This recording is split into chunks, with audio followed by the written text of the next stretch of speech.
चिड़िया। हाँ, आपकी दोस्त टूनी चिड़िया आ गई है एक नई कहानी लेकर।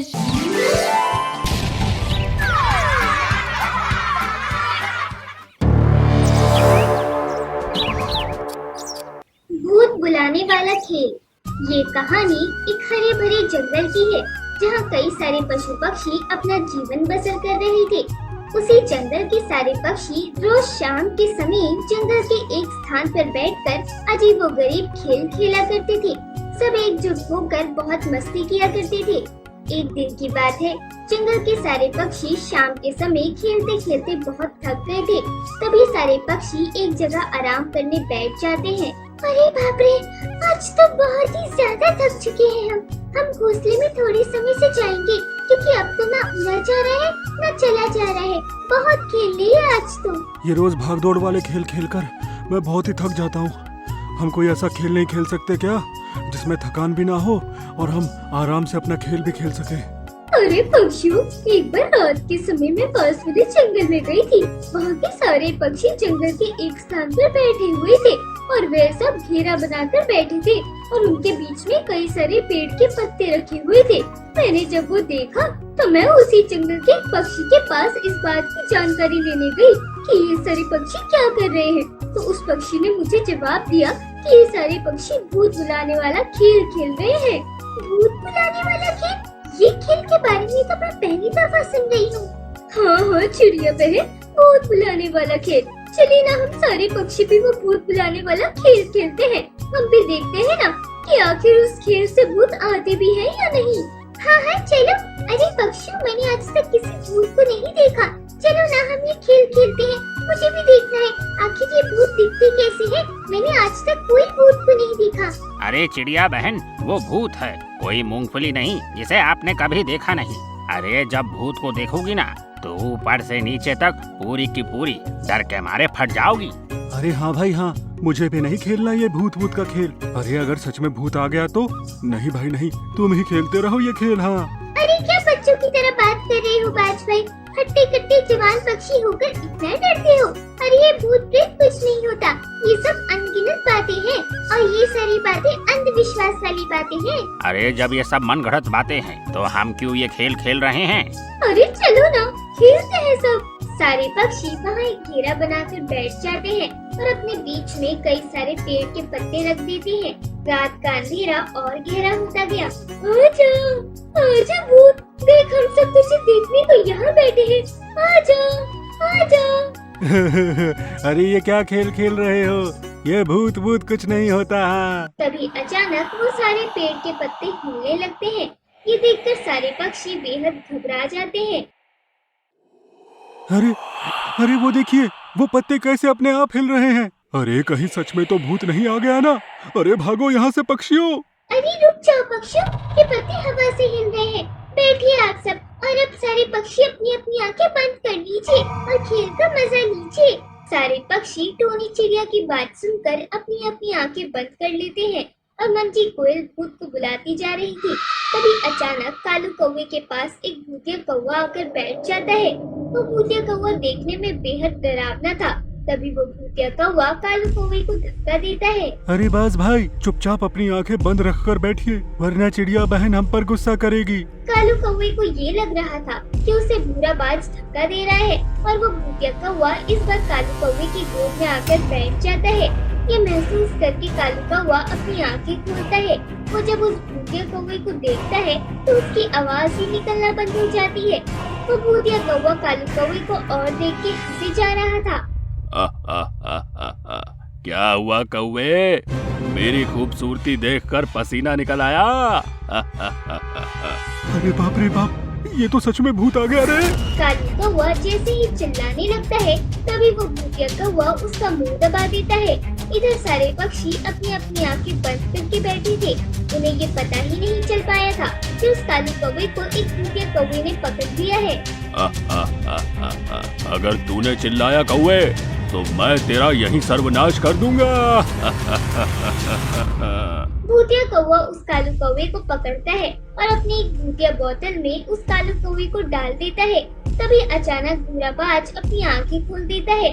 वो जैसे ही उस भूतिया कौवे को देखता है वो जोर से चिल्लाने लगता है। उस की आवाज सुनकर सारे पक्षी अपनी अपनी आंखें खोल देते हैं और सब जैसे ही उस भूतिया कौवे को देखते हैं सबकी आंखें फटी की फटी रह जाती है। अरे बाप रे बाप, अरे ये तो सच में भूत आ गया। अरे भागो यहाँ से।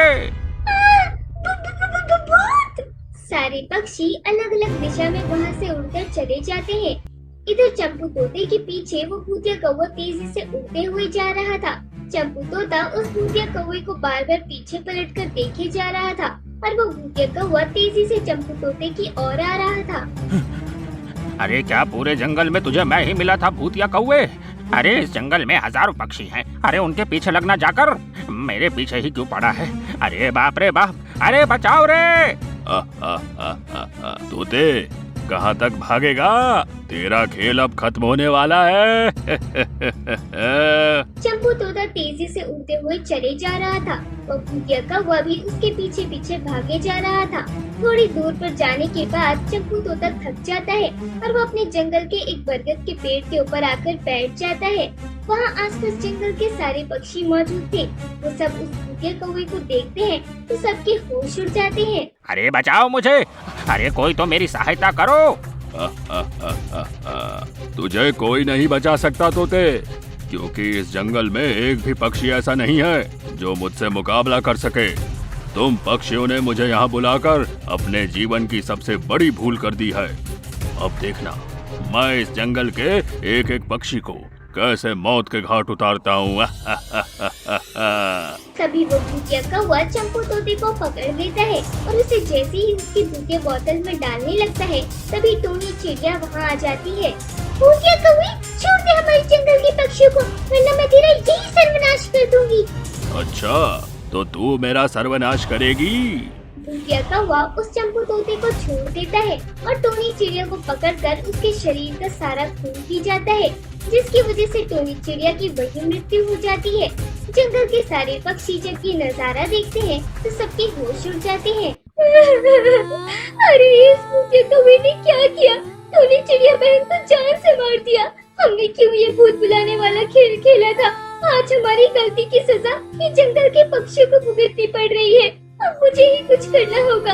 जैसे मैंने इस भूत को इस जंगल में बुलाया था ना, अब उसी तरीके से मैं इस भूत को यहाँ से भगाने की कोशिश करती हूँ। इधर वो भूतिया कौवा जंगल के एक एक पक्षी को पकड़ता जाता है और उन्हें मारता जाता है। ये सब देखकर मंजी कोयल कई सारे पेड़ के पत्ते तोड़ती है और जंगल के बीचों बीच जाकर बैठ जाती है और जोर जोर से चिल्लाती है, भूत चला जाए यहाँ से और कभी लौट कर न आना। भूत चला जाए यहाँ से और कभी लौट कर मत आना। मंजी कोयल की आवाज सुनकर सारे पक्षी मंजी कोयल के पास आकर बैठ जाते हैं और सब एक साथ वही बात दोहराते हैं जो मंजी कोयल कह रही थी। सारे पक्षियों की ये बात सुनकर वो भूतिया कौवा तेजी से सब पक्षियों के पास आता है। चला जा यहाँ से भूतिया कौवा, जा यहाँ से भूतिया पक्षी। भूतिया कौवा जैसे ही सारे पक्षियों के पास आता है वो अचानक से वहाँ से गायब हो जाता है। ये देखकर सारे पक्षियों की जान में जान आती है। इसी तरह मंजी कोयल की सूझबूझ के कारण वो भूतिया कौवा को उस जंगल से भगा दिया गया। अंडों से निकली चुड़ैल। ये कहानी एक खूबसूरत से आशियाने की है जहाँ कई सारे पशु पक्षी अपना जीवन बसर कर रहे थे। उसी आशियाने में एक भयानक चुड़ैल चील का साया था जो हर रोज रात के समय जंगल में आती थी और पक्षियों को गहरा नुकसान पहुंचाती थी। उस चील चुड़ैल के कहर से आशियाने के सारे पक्षी बेहद समस्या में पड़ चुके थे। उस चुड़ैल चील से कैसे छुटकारा पाए, यही सब उपाय निकालने के लिए एक दिन आशियाने के सारे पक्षी एक स्थान पर जमा होते हैं। पक्षियों, इस चुड़ैल चील का कहर तो हमारे आशियाने में कुछ ज्यादा ही बढ़ता जा रहा है। हमें तुरंत उस चुड़ैल चील का कुछ करना होगा, वरना हम सारे पक्षियों की जान खतरे में पड़ सकती है। अरे चिड़िया बहन, वो चुड़ैल चील बहुत खतरनाक चुड़ैल है। उसका सामना करना हम आम पक्षियों की बस की बात नहीं है। हमें कुछ तो करना होगा ना कौवे भाई, हम ऐसे हाथ पे हाथ धरे बैठे तो नहीं रह सकते ना। पक्षियों, आज रात हम सारे पक्षी इस आशियाने के हर पेड़ पर छुपके बैठे रहेंगे और अपने अपने हाथों में एक एक लकड़ी रखेंगे और जब वो चुड़ैल चील हमारे इस आशियाने में आएगी तब हम अपने हाथ में रखी वो लकड़ियों को एक साथ जला देंगे और वो जलती हुई लकड़ियाँ उस चुड़ैल चील के ऊपर फेंक देंगे। ऐसा करने से वो चुड़ैल चील वहीं जलकर भस्म हो जाएगी और हम सब पक्षी उस चुड़ैल चील के कहर से बच जाएंगे। आशियाने के सारे पक्षियों को टुनटुनी चिड़िया का ये उपाय बहुत अच्छा लगता है। रात का समय सारे पक्षी आशियाने के अलग अलग पेड़ पर जाकर छुप जाते हैं और अपने अपने हाथों में एक एक लकड़ियाँ लेते हैं। थोड़े समय बाद जब अंधेरा गहरा होता जाता है तब वो चुड़ैल चील आशियाने में प्रकट होती है। आज तो यहाँ कोई दिखाई नहीं दे रहा। चलो मैं अपना शिकार ढूंढकर अपनी भूख मिटाती हूँ। वो चुड़ैल चील आशियाने में घूमने लगती है। ये देखकर सारे पक्षी अपने हाथ में रखी वो लकड़ियों को जलाते हैं और सब एक साथ वो सारी जलती हुई लकड़ियाँ उस चुड़ैल चील के ऊपर फेंक देते हैं, जिसके बाद वो चुड़ैल चील पूरी तरह से जलने लग जाती है। अरे बचाओ मुझे। तुझे कोई नहीं बचाएगा चुड़ैल चील। तुमने इतने दिनों से हम सारे पक्षियों के नाक में दम कर रखा था। आज तो तेरा सर्वनाश हम सारे पक्षियों के हाथ ही होना है। इतना खुश होने की जरूरत नहीं है पक्षियों। देखना मैं एक दिन जरूर आऊंगी और जब मैं इस आशियाने में आऊंगी ना, उस समय तुम सारे पक्षियों में से एक भी पक्षी जीवित नहीं रहेगा। मैं तुम सबको मारकर तुम्हारा खून पी जाऊंगी। पहले अपने आप को तो बचा ले चुड़ैल चील, बाद में हमें मारने की बात करना। वो चुड़ैल चील सारे आशियाने के पक्षियों के सामने जलकर वहीं खत्म हो जाती है। ये देखकर सारे पक्षी बेहद खुश हो जाते हैं और सब खुशी खुशी अपने घोंसले में जाकर सो जाते हैं। अगले दिन सवेरे भोलू तोता अपनी पत्नी से कहता है, अरे मीनी, तुम्हें पता है आजकल में हमारे अंडों से बच्चे निकल आएंगे। इतने वर्षों का हमारा सपना अब बहुत जल्दी पूरा होने वाला है। जी आपने सही कहा है। इतने वर्षों की हमारी अधूरी खुशी अब पूरी होने जा रही है। दोनों पति पत्नी बातें कर रहे थे, तभी तोता के एक अंडे में अचानक हलचल होती है और उस अंडे का ऊपरी परत फूट जाता है। ये देखकर दोनों तोता खुश होने लगते हैं। अरे देखो देखो, हमारा एक बच्चा अंडे से बाहर आ रहा है। तभी उस अंडे से वही भयानक चुड़ैल चील निकल आती है, जिसे देखकर दोनों तोते के होश उड़ जाते हैं। अरे बाप रे जी, ये अंडे से ये चुड़ैल चील कैसे निकल आए? इसे तो हम सबने मार दिया था ना। मैंने कहा था ना तुम सारे पक्षियों से, मैं लौटकर जरूर आऊंगी। अब मैं इस आशियाने का नक्शा ही बदल दूंगी। अरे मीनी भागो यहाँ से। दोनों तोते वहाँ से भागने लगते हैं।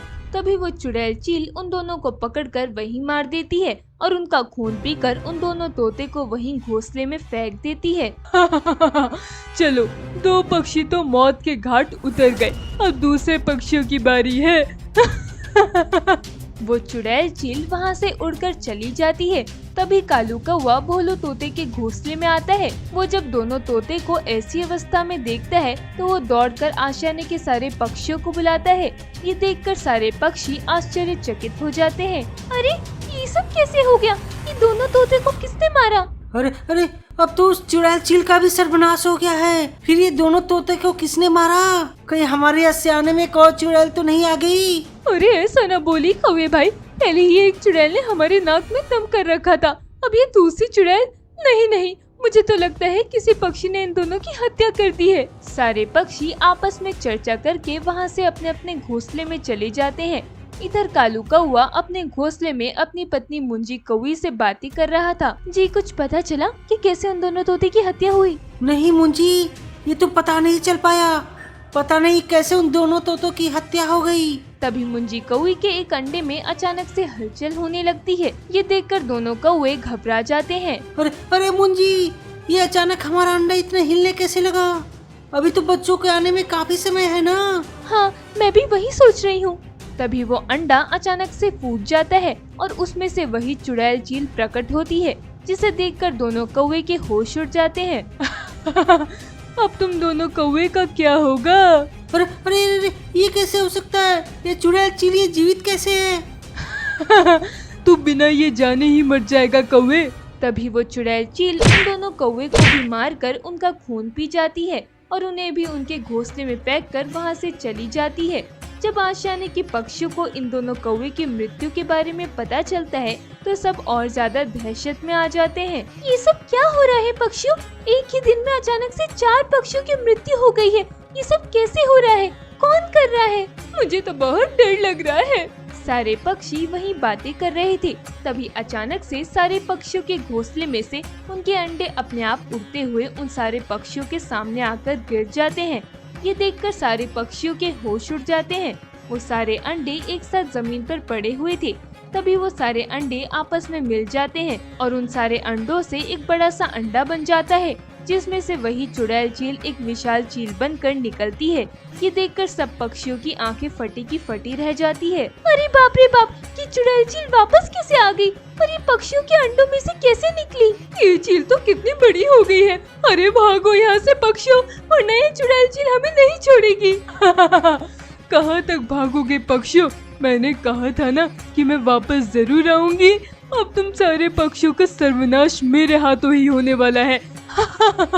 सारे पक्षी इधर उधर भागने लगते हैं। वो चुड़ैल चील एक एक पक्षी को पकड़ती जाती है और उन्हें खा जाती है। इसी तरह वो चुड़ैल चील सारे आशियाने के पक्षियों को पकड़कर खा जाती है। बस टुनटुनी चिड़िया अकेली ही जीवित बची हुई थी। अरे बाप रे, इस चुड़ैल चील ने तो सारे पक्षियों को खा लिया। बस मैं अकेली ही बची हूँ। अब मेरा क्या होगा? कैसे भागूं मैं यहाँ से? अब तेरा क्या होगा चिड़िया? तेरे आशियाने के सारे पक्षियों को तो मैंने खा लिया। अब तू कहाँ जाएगी? तभी टुनटुनी चिड़िया एक मधुमक्खी के छत्ते को देखती है और सीधा उस मधुमक्खी के छत्ते पर जाकर चिपक जाती है। ऐसा करने से सारे मधुमक्खियाँ हड़बड़ा जाते हैं और वो उस चुड़ैल चील को काटने लगते हैं। चुड़ैल चील अपने शरीर से उन मधुमक्खियों को हटाने में लगी थी। तभी टुनटुनी चिड़िया तेजी से उस आशियाने से उड़कर चली जाती है। इसी तरह टुनटुनी चिड़िया ने अपनी जान उस चुड़ैल चील से बचाई।